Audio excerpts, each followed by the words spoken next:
చెప్పకుండా ఓకేనా, మొదలు పెట్టచ్చా? చూడమ్మా, మీరు నోట్స్ రాసుకున్నారు కదా ఇంగ్లీష్ మీడియం వాళ్ళు. కాజెస్ ఫర్ డిప్రిసియేషన్ అని, కాజెస్ ఆఫ్ డిప్రిసియేషన్ కానీ కాజెస్ ఫర్ డిప్రిసియేషన్ అని కానీ అంటారు. అందులో ఫస్ట్ ఏం రాశారు? Physical wear and tear. ఫిజికల్గా అంటే అర్థం ఏంటి? శారీరకంగా, అవునా కదా? అసలు మనకు అర్థం మామూలు అర్థం జనరల్ సెన్స్లో. అంటే మన వస్తువుని ఏం చేస్తాం? వాడుతూ ఉంటాం కదా, యూటిలైజ్ చేస్తూ ఉంటాం ఏ వస్తువైనా సరే. సైకిల్ అంటే ఏం చేస్తాం? రైడ్ చేస్తాం. బైసికల్ రైడ్ చేస్తాం కదా, బైక్ రైడ్ చేస్తాం. టీవీలు అవి మనం ఆపరేట్ చేస్తూ ఉంటాం. అలా వాడడం వల్ల, యూసేజ్ వల్ల ఏమవుతుందంటే వియర్ అండ్ టియర్ అరుగుతూ ఉంటుంది ఏ వస్తువైనా సరే. ఉదాహరణకి if you have purchase bath soap అంటే లైక్ ద సంతూర్ లేదా లిరిల్ ఫ్రెష్ ఇలాంటివి కొంటాం కదా.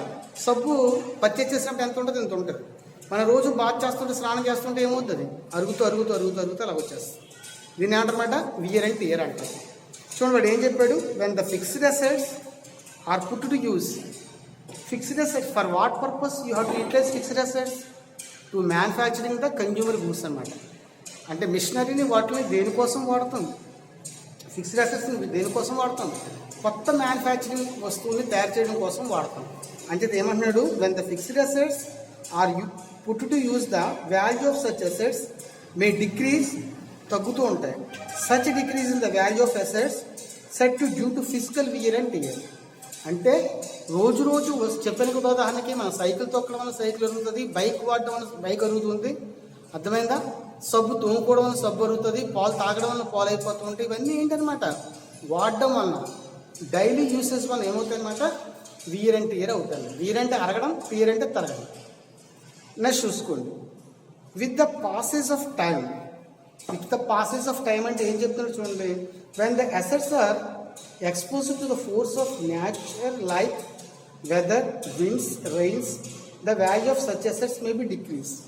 అంటే కొన్ని అసెట్స్ ఏమవుతాయంటే రెయిన్స్ వలన, అంటే వర్షంలో ఉండడం వలన, గాలి వలన, ఇటువంటి అన్ని వాటిలో కూడా అర్థమైందా మనకి ఆ వస్తువు ఏమవుతుంటుంది? అరిగిపోతుంటుంది. With the passes of time అంటే అర్థం ఉంది. అదానికి ఫర్ సపోజ్ ఇఫ్ యూ ఏం చేసావు? పర్చేస్ మెడికల్ కిట్ అంటే అర్థం బలానికి ట్యాబ్లెట్స్ కొనుక్కున్నాం for the sake of energy, లేదా విటమిన్ ట్యాబ్లెట్స్ B12 B6 కొనుక్కున్నాం. దానికి ఒక టైం ఉంటుంది కదా, ఎప్పటిలోపు వాడాలి? డిసెంబర్ 2020 వరకు వాడమని అనుకోండి. You have to utilize up to below లేదా అప్ టు డిసెంబర్ 2020 అన్నాడు. నువ్వు ఏం చేయాలన్నమాట? బిఫోర్ 2020 లోపలిగా ట్యాబ్లెట్ వేసేసుకోవాలి. ఒక జనవరి 1 2021 వేసుకున్నావు అనుకో, ట్యాబ్లెట్ వేసుకున్నావు అనుకో, బలం రాదు, పైకి పోతావు first. I correct or not? అంటే ఏంటనమాట? దేనికైనా ఏముంటుంది అనమాట? టైము లెక్క ఉంటుంది. అంటే టైం స్పాన్లో దాటిపోతే ఏమైపోద్ది అనమాట? పాసెస్ ఆఫ్ టైం అయిపోద్ది. ఉదాహరణ చూడు, చక్కగా నువ్వు కర్డ్ తోడు పెట్టుకున్నావు, పాలు పొద్దున్న తోడు పెట్టుకుంటే కర్డ్ ఏం చేయాలి? రాత్రి తినేయాలి. అంటే ఇట్లే ఇస్ టు ఆఫ్టర్ 4 days అదేమవుతుంది? బ్యాడ్ స్మెల్ వస్తుంది. ఆ పెరుగు దగ్గరికే నువ్వు వెళ్ళవు. అంటే దేనికైనా ఏముంటుంది అనమాట? టైం ఉంటుంది. ఆ పాసెస్ టైం అయిపోయింది అనుకోండి, ఆ వస్తువు ఏమవుతుంది అనమాట? యూస్లెస్ అయిపోద్ది. అంటే when the assets are exposed to forces the natural like, ఒక్కోసారి ఏమవుతుంది అనమాట? వెదర్ వలన, విండ్ వలన, మైండ్ ఇలాంటి అన్నింటి వలన. ఉదాహరణ చూడు, పెట్రోల్ ఉంది, గాలిలో పెట్టడానికి ఏమైపోతుంది? ఎవాపరేట్ అయిపోతుంది. అర్థమైందా? ఐస్ క్రీమ్ ఉంది, అలా గాలి వదిలేసరికి ఏమైపోద్ది? నీరు అయిపోద్ది. మరి గాలి వల్ల కరిగిపోతుందా లేదా? అది ఇలా కొన్ని వస్తువులు ఏమవుతాయి అనమాట? డిప్రిసియేషన్కు లోన్ అయిపోతూ ఉంటాను. Next, changes in economic environment. చూడండి, the value of an asset may be decrease due to decrease in the demand for the asset. అంటే దీన్ని ఏమంటారంటే చూడండి, the demand for the asset may decrease due to technological changes. అంటే మన technological changes అంటే అర్థం ఏంటి? మనం ఫస్ట్ ల్యాండ్ లైన్ ఫోన్స్ వాడేవాడు, ఇంటి దగ్గర ఉండేది. ఫస్ట్లో ఉత్తరాలు, తర్వాత ల్యాండ్ లైన్ ఫోన్, తర్వాత కీప్యాడ్ సెల్స్, తర్వాత టచ్ ఫోన్. అర్థమైందా? ఇవన్నీ వచ్చేసాయి. అలాగే టీవీలు చూడండి, ఫస్ట్లో రేడియో వాడేవాడు, ఆ తర్వాత ఏం వాడుతున్నాం? బ్లాక్ అండ్ వైట్ టీవీ, ఆ తర్వాత కలర్ టీవీ, ఆ తర్వాత LED టీవీ. మరి నీకు మీ ఇంట్లో LED టీవీ ఉంది, బ్లాక్ అండ్ వైట్ టీవీ ఉంది, ఏది ప్రిఫరెన్స్ ఇస్తావు? LEDకి ఇస్తావు. మరి బ్లాక్ అండ్ వైట్ మంచి టీవీ కండిషన్లోనే ఉంది. అర్థమైందా? కండిషన్లో ఉన్న వస్తువులు వాడతామని నువ్వు వాడవు కదా. అందువల్ల ఏమైపోయింది అనమాట? అది టెక్నాలజికల్ ప్రాబ్లం వల్ల వెనకబడిపోయింది. దీన్నే ఇంగ్లీష్లో ఏమంటారంటే ఆబ్సిలిసెన్స్ అంటారు, లేదా ఇక్కడ చెప్పిన పదం ఏంటి? ఎకనామిక్ ఎన్విరాన్మెంట్ వల్ల కూడా వస్తూ పోవచ్చు అనమాట. అంటే కన్జ్యూమర్ అటువంటి వాటిని ఇష్టపడకపోవచ్చు అంటున్నాడు. Next expiration of legal rights. అంటే కొన్ని ఏం చేస్తాం అనమాట, కౌలుకి భూమి తీసుకుంటాం. మీ నాన్నగారు ఏం చేయొచ్చు, వ్యవసాయాన్ని కల్టివేట్ ల్యాండ్ ఏం చేయొచ్చు, సొంతంగానే చేయొచ్చు, లేదా ఏం చేయొచ్చు కౌలుకు తీసుకోవచ్చు. అలాగా నువ్వేం చేస్తున్నప్పుడు కౌలు తీసుకున్నావు. కౌలు తీసుకుంటే 5 years తర్వాత 6 years తర్వాత దాని టైం ల్యాప్స్ అయిపోతుంది కదా. దాన్ని ఏమంటారు అనమాట, ఎక్స్ప్లోరేషన్ ఆఫ్ లీగల్ రైట్స్ అంటారు. అంటే when the uses of assets అంటే పేటెంట్స్ కానీ లీజెస్ కానీ గవర్నమెంట్ నుంచి తీసుకుంటావు. అటువంటివి తీసుకున్న తర్వాత ఏమవుతుంది అనమాట, అసెట్స్ ఏమైపోతే టైం ల్యాప్స్ అయిపోతే ఆ టైం అయిపోయిన తర్వాత వదులుతాం. ఓకేనా. ఇప్పుడు నెక్స్ట్ మెథడ్స్ ఏంటంటే ఇప్పుడు నుంచి మన ప్రాబ్లంలోకి వెళ్తున్నాము. ఆ 2 క్వశ్చన్లు బాగా చదువుకోండి. 5 marksలో ఒక క్వశ్చన్ ఇంపార్టెంట్ చెప్పాను. సెకండ్ 5 marksలో ఒక ఇంపార్టెంట్, 2 marksలో ఒక ఇంపార్టెంట్ చెప్పాను. ఇప్పుడు సైడ్ హెడింగ్ పెట్టుకోండి, మెథడ్స్ ఆఫ్ డిప్రిసియేషన్. ఏం పెట్టుకుంటారనమాట, methods of depreciation, English medium word. How many methods are there in this chapter? Mainly 2 methods are there. Again I am telling you how many methods are there. Accounting treatment, 2 methods are there. First method is straight line method. అర్థమైందా? Second one ఏంటంటే diminishing balancing method. మళ్ళీ చెప్పండి, first method పేరేంటి, straight line method. Second method పేరేంటి, diminishing balance method. ఇప్పుడు నేను ఏం చెప్తున్నానంటే స్ట్రైట్ లైన్ మెథడ్ అంటే ఏంటో చెప్తున్నాను, దాని అడ్వాంటేజ్ చెప్తాను, డిసడ్వాంటేజ్ చెప్తాను, అప్పుడు లెక్క చెప్తాను. అలాగే డిమినిషింగ్ బ్యాలెన్సింగ్ మెథడ్ అర్థం చెప్తాను, దాని అడ్వాంటేజ్ చెప్తాను, డిసడ్వాంటేజ్ చెప్తాను, అప్పుడు లెక్క చెప్తాను. First straight line method. First heading పెట్టుకోండి, methods of depreciation. METHODS, methods of depreciation. అది క్వశ్చన్ అనమాట. అందులో first point, A point, straight line method. Underline చేయండి, అండర్లైన్ చేసుకోండి. Straight line method, STRAIGHT, straight line method. Or fixed, FIXED, fixed installment method. Straight line method or fixed installment method. ఓకేనా? దాంట్లో రాసుకోండి దాని matter, అది మొత్తం అండర్లైన్ చేయండి. This is the most popular method of providing depreciation because of its simplicity and consistency. CONSISTENCY, consistency. ఓకేనా? Full stop పెట్టుకోండి. This method is also known as inverted కామర్స్లో పెట్టుకోండి, equal equal instalment method. or original cost method. Original cost method. Inverted commas close చేసుకోండి. Under this method a fixed amount of depreciation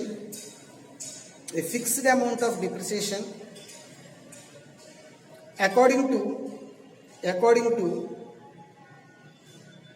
a fixed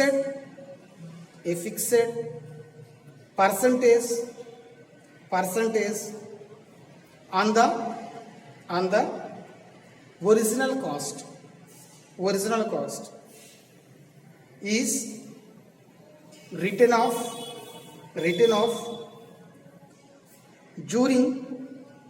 during each accounting period over the expected useful life of the asset. ఓకేనా, full stop పెట్టుకోండి. దాని కింద side heading పెట్టుకోండి merits or advantages అని రాసుకుని first point రాసుకోండి. It is easy to understand. Second point పెట్టుకోండి. It is easy to calculate the amount and rate of depreciation. మూడో point, under this method the book value of asset becomes zero or equal to its scrap value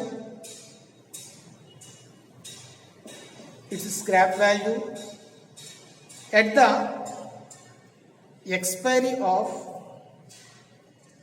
its useful life. తర్వాత demerits అని రాసుకోండి.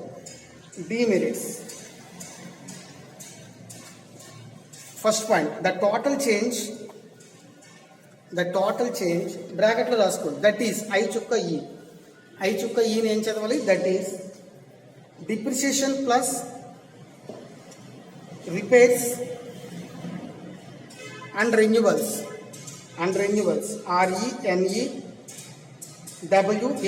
renewals in latter years is more as compared to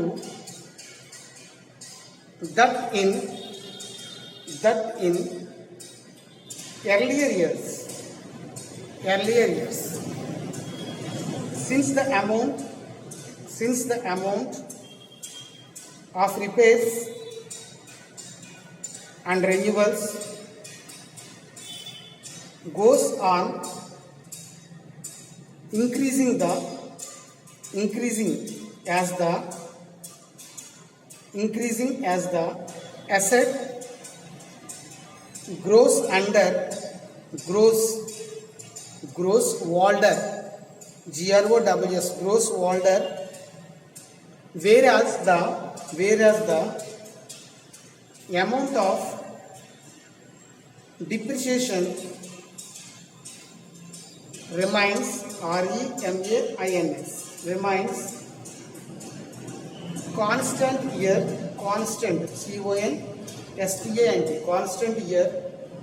after year. Next point, second point note cheskondi. It does not take into consideration the interest on the capital invested in the asset. Next, it does not provide. Next point, మూడో point, it does not provide for the replacement of the asset and the expiry of its useful life. తెలుగులో రాసుకోండి, side heading పెట్టుకోండి. తరుగుదల పద్ధతులు.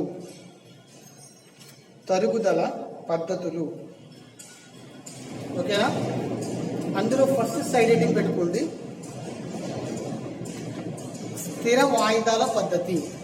తరుగుదల పద్ధతులు side heading. Next question లెక్కలెక్క నుంచి start అవుతాయి అనమాట. లెక్కలెక్క నుంచి స్టార్ట్ అవుతున్నాయి మీకు. ఫస్ట్ దీని ఇంట్రడక్షన్ చెప్పి లెక్కలు చెప్తాను. ఫస్ట్ ఏంటి? తరుగుదల పద్ధతులు. ఇంగ్లీష్లో ఏమంటారు? Methods of depreciation. ఫస్ట్ ఏంటి? సరళ రేఖా పద్ధతి లేదా స్థిర వాయిదాల పద్ధతి. ఓకేనా? సరళ రేఖా పద్ధతి లేదా స్థిర వాయిదాల పద్ధతి. అందులో రాసుకోండి మ్యాటర్. తరుగుదల పద్ధతులలో సరళ రేఖా పద్ధతి చాలా సులభమైనది, చాలా సులభమైనది మరియు ఎక్కువగా వాడుకలో ఉన్నది.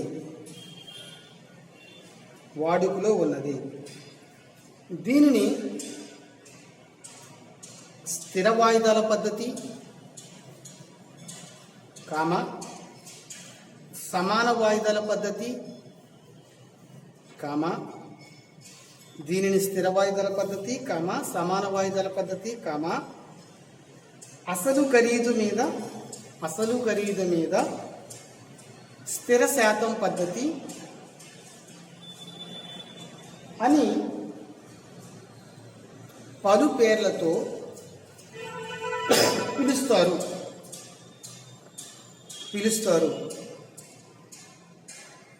ఈ పద్ధతిలో ప్రతి సంవత్సరం ఆస్తి యొక్క అసలు ఖరీదు మీద ఒక స్థిరమైన శాతాన్ని తరుగుదలగా లెక్క కడతారు.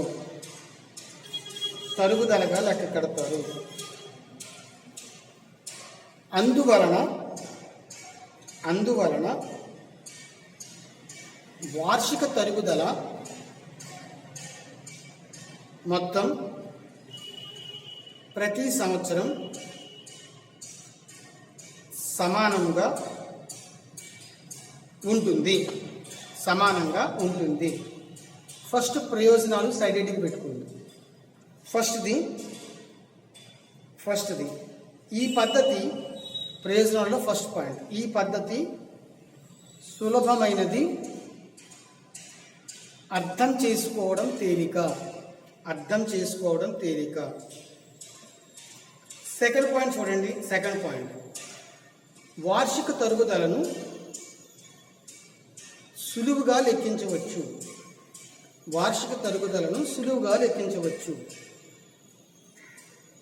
మూడో పాయింట్, ఆస్తి జీవితకాలం పిదప ఆస్తి యొక్క పుస్తకం విలువ సున్నాకు లేదా దాని అవశేషపు విలువకు సమానమవుతుంది. ఓకేనా? నాలుగో పాయింట్ చూడండి. జీవితకాలాన్ని ఖచ్చితంగా అంచనా వేయగలిగిన ఆస్తులకు ఇది చాలా అనువైన పద్ధతి. ఓకేనా? నెక్స్ట్ ఐదో పాయింట్, ప్రతి సంవత్సరం తరుగుదల మొత్తం ఆస్తి జీవితకాలం అంతా స్థిరంగా ఉంటుంది. సైడ్ హెడ్డింగ్ పెట్టుకోండి. లోపాలు. ఈ పద్ధతిలో తరుగుదల మొత్తం ఆస్తి జీవితకాలం సమానంగా ఉంటుంది, కానీ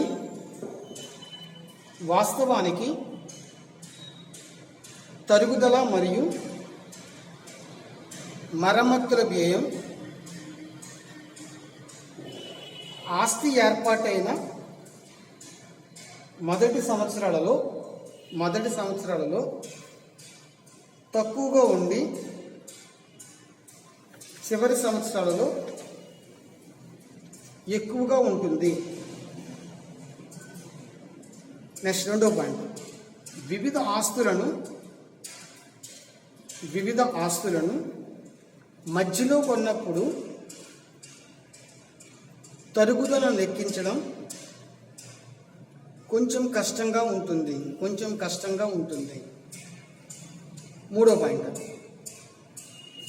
ఈ పద్ధతికి ఆదాయ పన్ను చట్టము 1960లో గుర్తింపు లేదు. 4వ పాయింట్, ఈ పద్ధతిలో ఆస్తిపై పెట్టిన పెట్టుబడి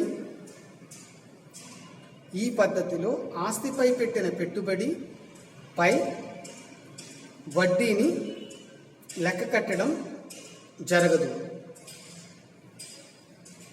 నెక్స్ట్ పాయింట్, 4వ పాయింట్ మళ్ళీ చెప్తున్నాను. ఈ పద్ధతిలో ఆస్తిపై పెట్టిన పెట్టుబడిపై వడ్డీని లెక్క కట్టడం జరగదు. నెక్స్ట్ పాయింట్, 5వ పాయింట్, ఆస్తి యొక్క జీవితకాలాన్ని ఖచ్చితంగా అంచనా వేయడం కష్టసాధ్యం. ఆస్తి యొక్క జీవితకాలాన్ని ఖచ్చితంగా అంచనా వేయడం కష్టసాధ్యం. ఇక్కడ how many methods are there? 2 methods, straight line method or fixed installment method or అదొక మెథడ్. అది సెకండ్ మెథడ్ ఏంటి? Diminishing balance method. మనకు 2 మెథడ్స్ ఉన్నాయి. తెలుగులో ఏంటి? స్థిర వాయిదాల పద్ధతి, తగ్గుతున్న నెలల పద్ధతి. ఇప్పుడు స్థిర వాయిదాల పద్ధతి అంటే 2 మీడియంలో నోట్స్ ఇచ్చాం, దాన్ని ఎక్స్ప్లెయిన్ చేసి లెక్కలు చెప్తాను. శ్రద్ధగానండి. లెక్కలు వచ్చినప్పుడు ఇంక బోర్డు కూడా వస్తుంటుంది, బోర్డు కూడా మీరు చూసుకుంటూ ఉంటాం.